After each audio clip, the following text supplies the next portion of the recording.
Schedule వచ్చింది మీ అందరికీ తెలుసు. నామినేషన్ ప్రక్రియ పూర్తయిపోయి ఫైనల్ క్యాండిడేట్స్ కూడా అయిపోయింది.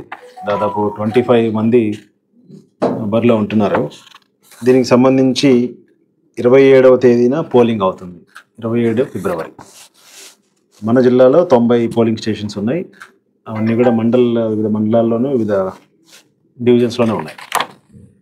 ఈ 90 పోలింగ్ స్టేషన్స్కి గాను 56,964 మంది ఓటర్స్ కవర్ అవుతున్నారు. అంటే దీంట్లో మేల్ అండ్ ఫీమేల్ కలుపుకొని పోలింగ్ స్టేషన్స్ మనకి 90 ఉండగా 38 లొకేషన్స్లో ఇవన్నీ ఉన్నాయి. 38 లొకేషన్స్లో ఈ పోలింగ్ స్టేషన్స్ డిస్ట్రిబ్యూట్ అయి ఉన్నాయి. దీనికి సంబంధించి మన డిస్టిక్లో అసిస్టెంట్ రిటర్నింగ్ ఆఫీసర్ మన డిఆర్ఓ గారు, జిల్లా కలెక్టర్ గుంటూరు వారేమో రిటర్నింగ్ ఆఫీసర్గా ఉంటారు. సో దీంట్లో మనకి దాదాపుగా ఒక 800 మంది స్టాఫ్ అవసరం ఉంటుంది వివిధ కేటగిరీస్లో పనిచేయడానికి.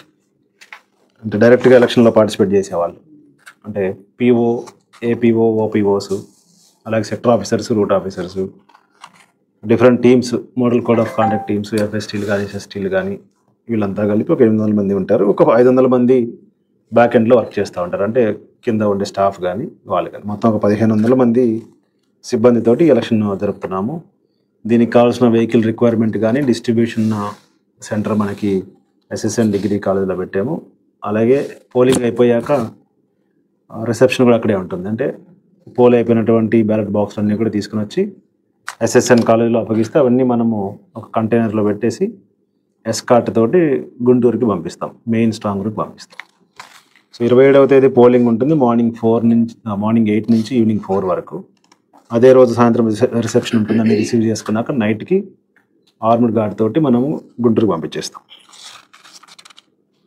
మొత్తం మన డిస్టిక్ని 18 సెక్టర్లుగా డివైడ్ చేసాము.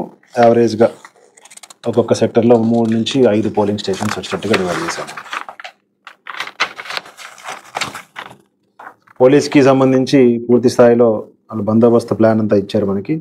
దాదాపు ఒక 400 మంది పోలీస్ సిబ్బంది ఈ ఎలక్షన్స్లో పార్టిసిపేట్ చేస్తున్నారు.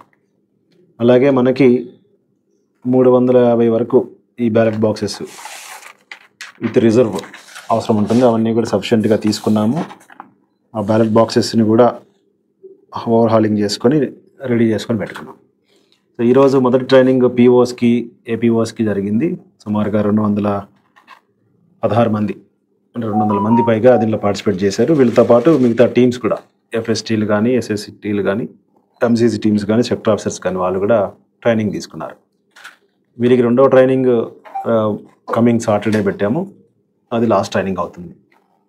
దీనికి సంబంధించి పూర్తిగా వారు చేయవలసిన విధి విధానాలు ఏంటి అనేది వారికి ఎక్స్ప్లెయిన్ చేశాము.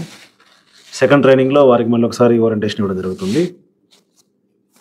దీంట్లో ఇంకోటి ఏంటంటే పోస్టల్ బ్యాలెటింగ్ ఏదన్నా గ్రాడ్యుయేట్స్ ఎవరైనా తీసుకోవాలనుకుంటే, అంటే ఎలక్షన్ విధిలో ఉన్నటువంటి వాళ్ళు అప్లై చేసుకోవడానికి Form 12 అప్లికేషన్స్ కూడా వీళ్ళకి ఇవ్వడం జరిగింది. ఇది బ్రీఫ్గా ఎలక్షన్కి సంబంధించి అన్ని ఏర్పాట్లు చేశాము. ఎలక్షన్స్లో ఎక్కడ ఎటువంటి అంటువాడి ఇన్సిడెంట్ లేకుండా కంప్లీట్ చేయడానికి కంప్లీట్గా డిస్ట్రిక్ట్ అడ్మినిస్ట్రేషన్ గేరప్ అయి ఉంది. రెండవది మనకి 26వ తేదీ మహాశివరాత్రి పండుగ వస్తుంది. ఈ పండుగకి సంబంధించి అన్ని డిపార్ట్మెంట్లు వారి యొక్క వర్క్స్ని చేస్తూ ఉన్నారు. ఈరోజు కూడా దీని మీద ఒక రివ్యూ చేసాం మార్నింగ్. అలాగే డిఫరెంట్ డిపార్ట్మెంట్స్, ఆర్డబ్ల్యూఎస్ కానీ, ఆర్ఎన్బి కానీ, పిఐయు కానీ, పిఆర్ కానీ, ఫారెస్ట్ కానీ, రెవెన్యూ, అందరూ ముఖ్యంగా టెంపుల్కి సంబంధించినటువంటి ఎండోమెంట్ డిపార్ట్మెంట్ వీళ్ళందరూ కూడా వారికి సంబంధించినటువంటి పనులు పూర్తిగా బ్రిస్క్గా చేస్తున్నారు. 21st, 22nd లోపల అన్ని వర్క్స్ పూర్తయిపోతాయి. సో కొన్ని సందేహాలు ఎవరికైనా ఉంటే అటువంటి ఏం సందేహాలు పెట్టుకోవద్దు. పూర్తి స్థాయిలో ఈ పండుగకు సంబంధించి అన్ని ఏర్పాట్లు చేస్తున్నాము. మోడల్ కోడ్ ఆఫ్ కాండక్ట్ అమల్లో ఉంది కాబట్టి కొంత రిస్ట్రిక్షన్తో ఇది జరుగుతూ ఉంది. అట్లాగే మన జిల్లాలో సుమారుగా 26,500 మంది 10th క్లాస్ పిల్లలు ఈ సంవత్సరం ఎగ్జామినేషన్కి వెళ్తున్నారు. అదే సంఖ్యలో ఇంటర్మీడియట్ కూడా ఎగ్జామ్స్కి రాసే పిల్లలు తయారవుతున్నారు.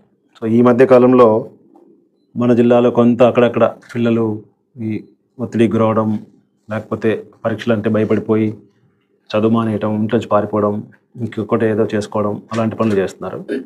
వారిలో కొంచెం వారికి ధైర్యాన్ని ఇచ్చి పరీక్షలు అంటే భయం లేకుండా వాళ్ళని తయారు చేయడానికి ఈ ఎవరైతే మోటివేటర్స్ ఉంటారో అలాంటి వాళ్ళని ఒక నలుగురిని ఐడెంటిఫై చేశాము.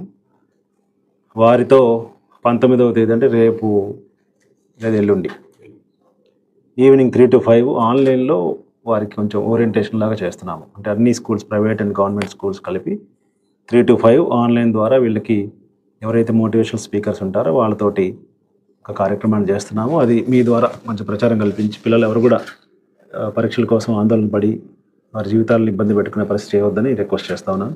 దానికి సంబంధించి విద్యాశాఖ వాళ్ళు వర్కౌట్ చేశారు. అది లాస్ట్లో మనం రిలీజ్ చేస్తాం. అట్లాగే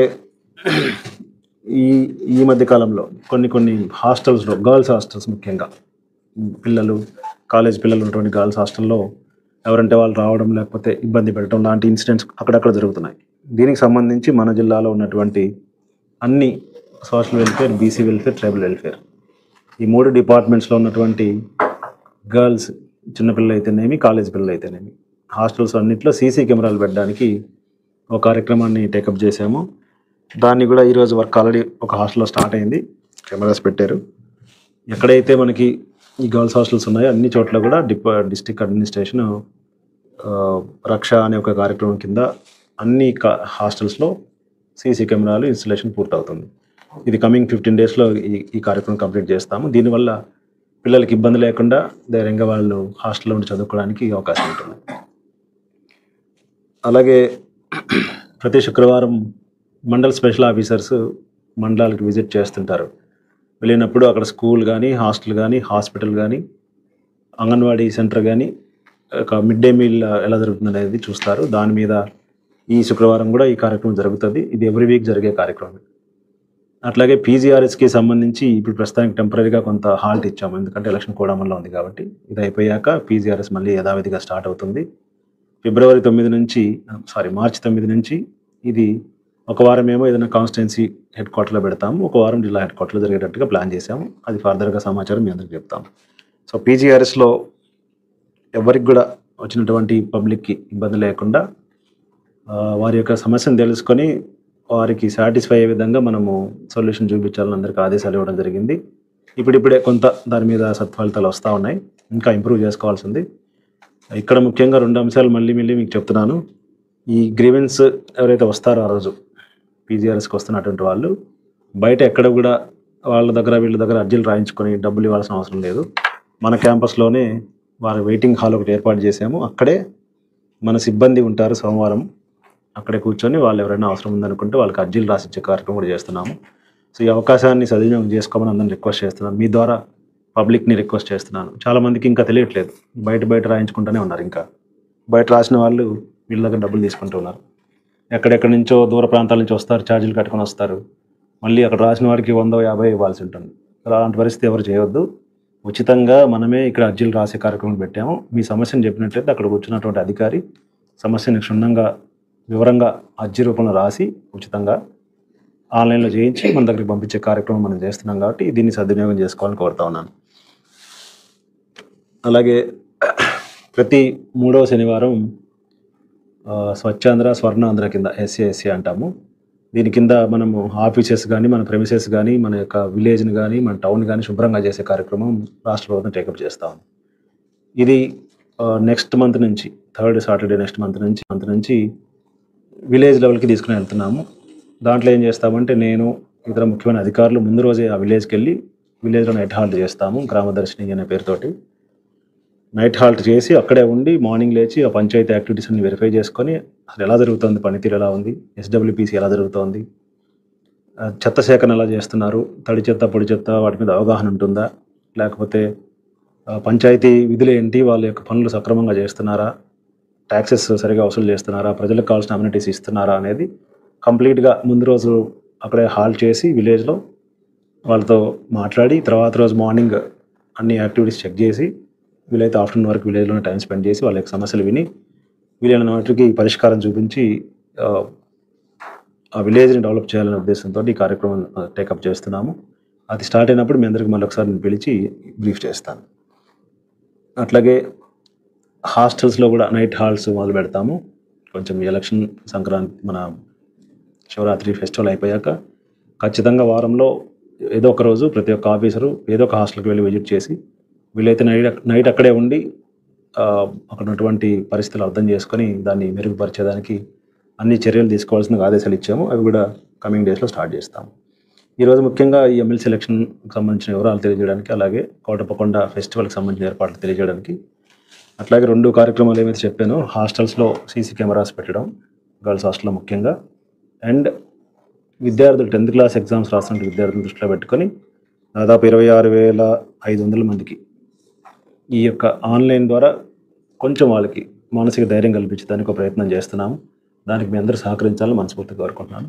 ఇప్పుడు ఒకసారి బ్యానర్ అది పోస్టర్ రిలీజ్ చేస్తాము. దయచేసి ఇది అందరికీ తెలిసే విధంగా చర్యలు తీసుకోవాలని కోరుతాను.